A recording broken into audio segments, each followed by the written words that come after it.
Have you ever wanted to paint backwards in time? Well, the History panel allows you to do just that. Let me go ahead and move this image over just a little bit. And here is the History panel. If you don't see it, it lives in the window menu, of course, like everybody else. What this allows you to do is to record the states that you paint with the tools. So if I grab my brush tool and I change the color, let's say I'll choose a red, I'll paint on this image, and that is recorded in the History panel. If I grab the smudge tool and I do a couple of smudge strikes like so, those are also recorded in the History panel. So how does this work exactly, and what's the benefit? Well, I can always click on a state and go back in time.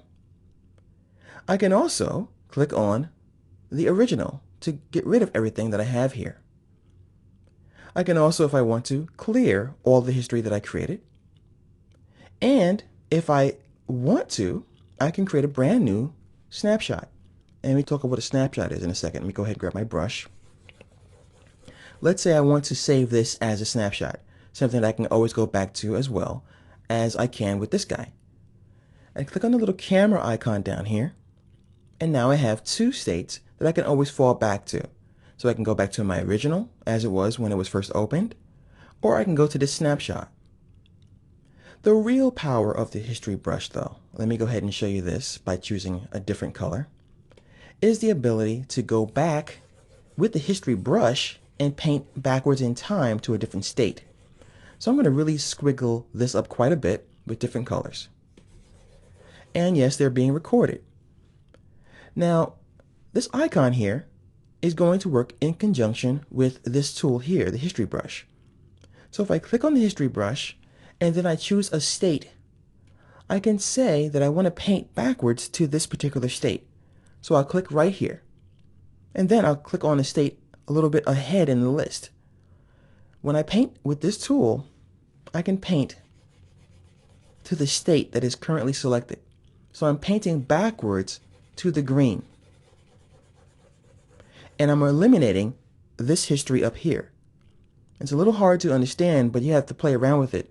But you're really painting backwards into different states as if though you created this yesterday and you want to paint back to it and reveal it. Likewise, I can always go back to a snapshot and start over. Let's take a look at some of the options for this brush. First of all, with the history options, I can automatically have Photoshop create this guy right here, the snapshot, when it opens the photograph. I can also have one created for me when I save.